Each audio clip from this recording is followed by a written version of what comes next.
બધા જ અહીં બેઠા છો, તમે કેમ આજે સરકારી નોકરીમાં જોડાયા? કેમ કે આપણે બધા જ ગરીબ મધ્યમ વર્ગમાં જન્મ્યા. આપણી પાસે એક ઓપ્શન છે કે બસ સરકારની નોકરી મળી જાય તો જીવન બહુ પસાર થઈ જાય. પણ હવે આપણે વધારે પૈસાદાર તો કેવી રીતે થઈ શકે? તો નોકરીમાં 58 વર્ષ પૂરા કરવાના.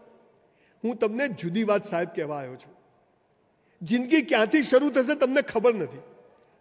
આજે મારી 60 વર્ષની ઉંમર છે. હું 400 રૂપિયામાં વેઇટરની નોકરી કરતો હતો પાલનપુરમાં. હું મૂળ પાલનપુરનો છું. જન્મ્યો પાલનપુરમાં, લગ્ન પાલનપુર થયા, બાળકો પાલનપુરમાં થયા, ભણ્યા પાલનપુર, અને છેલ્લા 10 વર્ષથી હું અમદાવાદ શિફ્ટ થયો. હવે હું જ્યારે 400 રૂપિયામાં વેઇટરની નોકરી કરતો હતો ત્યારે મને તમને નવાઈ લાગશે જાણીને કે અત્યારે અમદાવાદમાં મારી 2 હોટલો છે ને એમાં 300 વેઇટરો કામ કરે છે મારી હોટલમાં. આ બધું તમને કેમ કહું છું? મારી વાહવા કહેવા નથી કહેતો, તમને પાયાની વાત મારે સમજાવવી છે. આપણને એમ થાય કે હું તો ગરીબ છું, મારે હવે કંડક્ટરમાં કે બસ ડ્રાઈવરમાં કે મારે મિકેનિકમાં જિંદગી પૂરી કરવાની. એવું નથી સાહેબ. 5000 પુસ્તકો વાંચીને તમારી સામે સાહેબ ઊભો છું. 100 કરોડપતિઓને મળ્યો. બધા જ ગરીબ કડકા ઘરમાં જન્મેલા લોકો હતા, નાના નાના કામ કરતા હતા. તો આ બધા જ લોકો સફળ કેમ થયા એ વાત મારે તમને આજે કહેવી છે. જિંદગી બહુ સરસ છે, અદ્ભુત છે, પણ કોઈ કહેતું નથી. જેને પૂછો મોટા થાવ ખબર પડશે. એટલે તને હું પડીત મને પડશે. તું દિવેલ પીધેલો ફરે, હું દિવેલ પીધેલો ફરીશ. જીવનમાં મજા નથી. જેને પૂછો શું જીવનમાં મજા નથી તો પ્લગમાં આંગળી ઘાલ દેવાની. 5 મિનિટ થાય પૂરું. ભગવાન મર્સિડીઝ આપતા પહેલા ચેક કરે કે હાલો લાયક છે કે નહીં. બંગલો આપતા પહેલા ચેક કરે કે લાયક છે કે નહીં. સારી ઓલાદ આપતા પહેલા ચેક કરે કે લાયક છે કે નહીં. તો આ લાયક તો બનવું પડે ને. તમે જુઓ, તમે અગ્નિ જોડે જાઓ ને તો ગરમી મફત મળે, ખબર છે?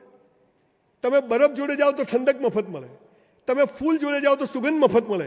એમ તમે ઈશ્વર પાસે જાઓ તો આ સમૃદ્ધિને નામ બધું મળે. પણ આ નજીક કેમ જવું એ કોઈ કહેતું નથી. બધા કહે છે આગળ વધો. અલા કયો ભેતે માથું કૂટે, કયો આગળ વધે? બધા કહે છે ધ્યેય ઊંચો રાખો. અલા મંગલ પર ઘર બનાવજે. બાપાને બગીચો છે અહીંયા ગામમાં, એક બે ધાબાવાળું રૂમ નથી બનાવી શકતા. આજે હું તમને બધાને મારી જે વેદના છે, જે પીડા છે એ કહેવા આવ્યો છું. હું બહુ નાનો હતો, મારી બા અમને મારા મોસા લઈ જાય તો પાલનપુરથી સિદ્ધપુર આવવાનું બસમાં. પછી મારી બા છેડો, એનો હાડીનો છેડો બધો બાંધી રાખે. પછી મારી બા ભણેલી નહીં એટલે બધાને પૂછવા જાય કે ભાઈ મંડાલી ખેરાળુ બસ કઈ જશે? તો સરસ પેલા ડ્રાઈવરો એને કહે બેન આવી જાઓ, આમાં બેસી જાઓ. એ દ્રશ્ય મને આજે બી યાદ છે. કંડક્ટર પાસે ઉપરના છૂટાને કે બેન રહેવા દો ને પછી આપજો. આ બધું મને યાદ છે. મૂળ વાત શું છે કે તમને એમ થાય કે અમે તો કેવી રીતે સારું કરી શકીએ કે અમારા બાળકો કે અમારો પરિવાર બહુ સુખી થઈ જાય, બહુ થઈ શકે. 84 લાખ યોનિઓમાં જખ મારીએ ને ત્યારે એક મનુષ્ય જન્મ મળે જ સાહેબ. અને એમાંય બધા સ્પેર પાર્ટ ઓકે હોય ને તો લોટરી છે, લોટરી. સમજ પડી? અને તોય હું શું કરું? પ્લગમાં. અને લા ભાઈ, આપણે તો બધા ગુજરાતીઓ છીએ. દેશ આઝાદ થયો ને ત્યારે 2 ગુજરાતી હતા, ખબર છે? પટેલ સાહેબ ને ગાંધી. અત્યારે પણ ખાસ 2 જણા છે આપણા, છે ને, મોદી સાહેબ ને શાહ સાહેબ. અને પછી એ 2 ગુજરાતી જશે, ધ્યાન રાખજો. ગુજરાતી એટલે રણમાં રેત વેચી આવે ને દરિયામાં પાણી વેચી આવે. એક ગુજરાતી દિવેલ પીધેલો હોય. હું શું કરું? હવે તો મોટા પ્લગ આજે આખો હાથ પહેરી જાય મોય. તમને બધાને આજે બહુ સરસ વાત કરવી છે. તમારો આજે પહેલો દિવસ છે. તમે આજે અહીંયા કંઈક, મારો એકચ્યુઅલી કોઈ રોલ નહોતો, પણ આ તો હર્ષભાઈને એમ થયું ને પછી સાહેબને કહ્યું ને સાહેબ કે ના સાહેબ તમે કલાક આવી જાઓ. હું બી અમદાવાદમાં હતો, મારે તમારા બધાના દર્શન કરવાનું લખ્યું હશે. કોક દાડો એસટી બેસ્ટીમ ચોક ઊભો ઊભી રાખજો પાછા કયો હાઈવે પર. તમને એમ થાય કે અમારી પ્રગતિ કેવી રીતે થશે, અમારા બાળકો ભણશે કેવી રીતે, આટલો પગાર છે, આ છે, ઘણી બધી તકલીફો છે, ઘણી બધી મુસીબતો છે. હું અત્યારે ઘણીવાર ગામડામાં સેમિનારમાં જઉં, ડ્રાઈવરો આવતા હોય ને બીડી પીતા હોય ને મસાલા ખાતા હોય ને ગમે ત્યાં ઊભી રાખીને થૂકતા હોય ને પટ્ટો પહેરેલો ને આવું બધું હું જોઉં છું ઘણીવાર. આ બધા આવું કેમ કરે છે કે સાચી વાત ખબર નથી. હું તમને બધાને તમારા જીવનનો આજનો દિવસ યાદગાર રહી જાય એવું કામ કરવા માટે આવ્યો છું. મારા જેવા કેટલાય લોકો આવશે, બોલીને જતા રહેશે. બધા તમારા મગજની વાત કરશે, હું તમારા હૃદયની વાત કરું છું કે જિંદગી સાલી અહીંથી જીવાય છે. આની બહુ ઉપયોગ કર્યો ને એટલે બ્રેઇન સ્ટ્રોક આવવા માંડ્યા, હૃદયનો ઉપયોગ જ બંધ કર્યો એટલે હાર્ટ એટેક આવવા માંડ્યા. આનો ઉપયોગ જ નથી કરતા. હવે એક સામાન્ય મિકેનિક કે એક સામાન્ય ડ્રાઈવરનું કામ કરવાનો માણસ પ્રગતિ કેવી રીતે કરે છે, સુખી કેવી રીતે છોકરાઓ થઈ શકે?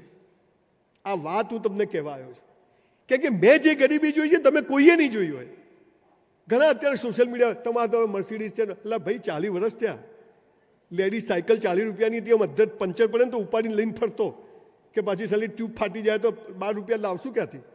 એ દિવસો જોઈને અહીંયા પહોંચ્યો. પણ એ પ્રોસેસમાં મને જે સમજ પડી એ મારે તમારી જોડે શેર કરવી છે, જેથી કરીને તમે પણ એવું જીવન જીવવાની શરૂઆત કરો. કે નોકરી તો 8 કલાકની જ છે, તમને મળ્યા છે 24 કલાક. મોદી સાહેબને તમને ને મને મળ્યા છે 24 કલાક, પણ એનો કેવો ઉપયોગ કરો છો એની ઉપર તમે ઈશ્વરની નજીક પહોંચો છો. અને જુઓ, ધર્મરાજ આપણા હિન્દુઓમાં એમ કહે છે કે ધર્મરાજ ચોપડા લખે છે, ખબર એવું કહે છે. ઇસ્લામમાં એમ કીધું કે તારા 2 ખભે 2 ફરિશ્તા છે, બધું લખે છે. આ તો કહે ચાલુ રાખો. પેલા સીસીટીવી કેમેરાથી ડરે, પણ આપણા બાપના સીસીટીવી કેમેરા ઉપર ચાલુ છે, એનાથી કોઈ ડરતું નથી. આપણને ગરીબ ઘરમાં જન્મ આપ્યો કેમ કે આપણે સારા કર્મ નથી કર્યા. તો હવે હું સારા કર્મ કરવાનું શરૂ કરીશ તો ભગવાનને પણ મને આપવું પડશે. મંદિરમાં માગ્યા વગર એ પાવર સાલો આપણો રહેતો નથી. અને હું તમને આ પાવર કેવી રીતે રહે એ કહેવા આવ્યો છું. તમે સારી એસટી ચલાવજો. આજે સાહેબ આપણે 40,000નું લાખ રૂપિયા સ્કૂટર લાવીએ તો કેવું તૈયાર રાખે? કરોડ રૂપિયાની એસટી આપણને હોપી હોય અને આપણે ગમે તેમ ફેરવીએ તો ભગવાન કદી ખુશ થાય આપણી પાસે?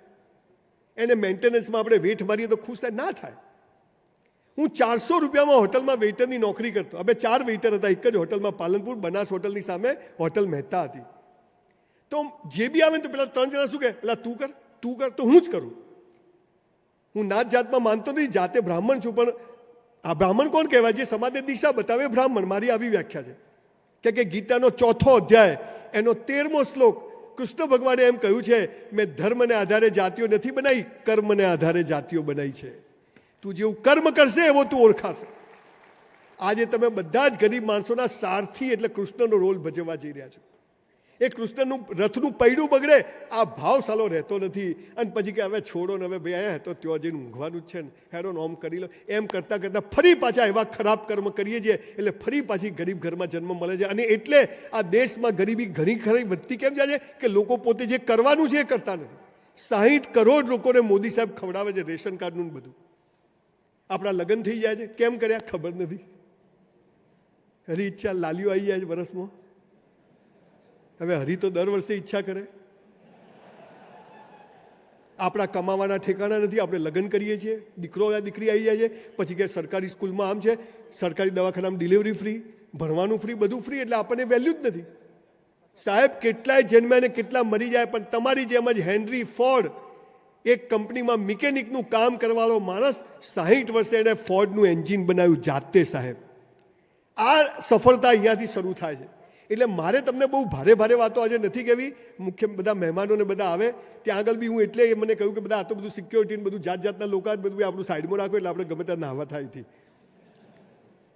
સાહેબ લોકો આવે પહેલાં મારે મારી વાત પૂરી કરવાની છે, પછી તમને બધાને નિમણૂક પત્ર આપવામાં આવશે. તમારી જિંદગીનો આજે યાદગાર દિવસ હશે. તમારા ઘરે બી લોકો તમારી રાહ જોઈને બેઠા હશે. પણ આજે મુખવાસમાં ખાધા પછી હું મુખવાસમાં આવ્યો છું, એટલે મુખવાસ સારો હોય તો જરા બધું ઠીક રહે એમ. એટલે મારે તમને થોડીક વાત જુદા પ્રકારની કરીને જવું છે.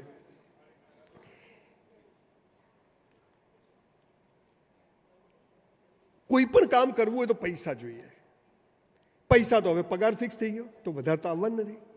તો સારું કામ કેવી રીતે કરવું, જીવન કેવી રીતે જીવવું, આપણી પ્રગતિ કેવી થશે, આપણા બાળકોની, આ બધા તમને પ્રશ્નો થતા હશે.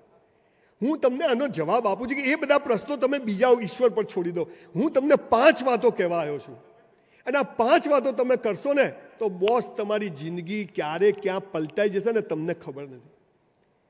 ગુજરાત સરકારમાં મારો અત્યારે જે અંગત માણસ છે, સૌથી પ્રાઇવેટ મારા 5 માણસો છે, મારા બિઝનેસમાં મારું જે બધું કામકાજ જોવે છે બધું, એમાંનો એક માણસ ગુજરાત સરકારમાં ડ્રાઇવિંગ કરતો હતો.